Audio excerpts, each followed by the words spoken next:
Marvel ने finally वो secret reveal कर दिया है जो सबको कंफ्यूज कर रहा था। हल्क जो परमानेंटली स्मार्ट हल्क बन चुका था वो सडनली स्पाइडरमैन 4 में नॉर्मल इंसान कैसे बना। और सबसे शॉकिंग बात, इसका कनेक्शन डायरेक्टली स्पाइडरमैन के म्यूटेशन से हो सकता है। सबसे पहले बेसिक्स समझते हैं। ब्रूस बैनर कोई नॉर्मल साइंटिस्ट नहीं है, ये वो बंदा है जिसके अंदर दो पर्सनैलिटी एक्सिस्ट करती है, human form banner, monster form Hulk. और एवेंजर एंड गेम में बैनर ने एक इम्पॉसिबल काम कर दिया, उसने हल्क और अपनी पर्सनैलिटी को मर्ज कर दिया और बन गया स्मार्ट हल्क, मतलब स्ट्रेंथ हल्क की ब्रेन बैनर का। और उसके बाद ये ट्रांसफॉर्मेशन परमानेंट हो गया। अब प्रॉब्लम ये थी, बैनर वापस नॉर्मल इंसान नहीं बन सकता था।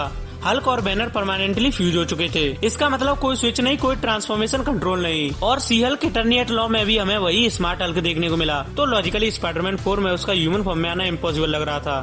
फिर आता है biggest shock, Spiderman brand new day का ट्रेलर। बैनर एक नॉर्मल प्रोफेसर की तरह दिख रहा है, क्लास ले रहा है, बिल्कुल काम, बिल्कुल ह्यूमन। और फिर एक छोटी सी डिटेल सब कुछ एक्सप्लेन कर देती है। उसके रिस्ट पर एक डिवाइस, हल्क इनहिबिटर डिवाइस। ये डिवाइस कोई नई चीज नहीं है, इसे पहली बार हमने देखा था Sanchi and the legend of the 10 rings के पोस्ट क्रेडिट सीन में। हल्क ह्यूमन फॉर्म में था, उसका आर्म इंजर्ड था, हल्क फॉर्म उसे प्रॉपर्ली हील नहीं होने दे रहा था, इसीलिए उसने बनाया हल्क इनहिबिटर, एक ऐसा डिवाइस जो गामा रेडिएशन को सप्रेस करता है और बैनर को ह्यूमन बनाता है। लेकिन फिर स्टोरी में आता है एक डेंजरस ट्विस्ट। सी हल्क इटर्निटी लॉ में बैनर अपनी कजिन जेनिफर वॉल्टर्स के साथ ट्रेवल कर रहा होता है और तब एक एलियन स्पेसशिप सडनली रोड पर आ जाती है, कार क्रैश होती है, डिवाइस डिस्ट्रॉय हो जाता है। और इस एक्सीडेंट के बाद बैनर वापस स्मार्ट हल्क बन जाता है और जेनिफर बन जाती है सी हल्क, मतलब डिवाइस के बिना बैनर कंट्रोल खो देता है। अब सबसे इम्पोर्टेंट सवाल, स्पाइडरमैन 4 में बैनर ह्यूमन कैसे है? आंसर सिंपल है, न्यू हल्क इनहिबिटर। ट्रेलर में जो डिवाइस दिख रहा है छोटा है, एडवांस्ड लग रहा है और राइट रिस्ट पर है, मतलब बैनर ने इसे अपग्रेड किया है और शायद अब ये परमानेंट सॉल्यूशन हो सकता है। अब ये सब स्पाइडरमैन से कैसे कनेक्ट होता है? तो देखो, ट्रेलर के अकॉर्डिंग पीटर पार्कर की बॉडी म्यूटेट हो रही है, उसकी पावर्स अनस्टेबल हो रही है, सिचुएशन डेंजरस हो चुकी है, इसीलिए वो बैनर के पास आता है हेल्प के लिए, क्योंकि बैनर ही एक ऐसा साइंटिस्ट है जो गामा रेडिएशन और म्यूटेशंस को समझता है। लेकिन यहाँ एक बड़ा डेंजर है, जितना ज्यादा स्ट्रेस उतना ज्यादा हल्क के वापस आने का चांस। और अगर किसी पॉइंट पर डिवाइस फेल हो गया, बैनर कंट्रोल लूज कर गया, तो हल्क वापस आ सकता है। और अगर हल्क अनकंट्रोल्ड हो गया तो स्पाइडरमैन को ही उसे रोकना पड़ेगा, मतलब स्पाइडरमैन वर्सेस हल्क पॉसिबल है। तो फाइनली मिस्ट्री सॉल्व हो गई, हल्क ह्यूमन बना है हल्क इनहिबिटर की वजह से। लेकिन असली स्टोरी अभी स्टार्ट हुई है। क्या बैनर कंट्रोल मेंटेन करेगा या हल्क सब कुछ डिस्ट्रॉय करेगा? कमेंट करके बताओ तुम स्पाइडरमैन वर्सेस हल्क देखना चाहते हो या नहीं। और अगर तुम एमसीयू की हाइडन डिटेल्स मिस नहीं करना चाहते तो चैनल को सब्सक्राइब करो।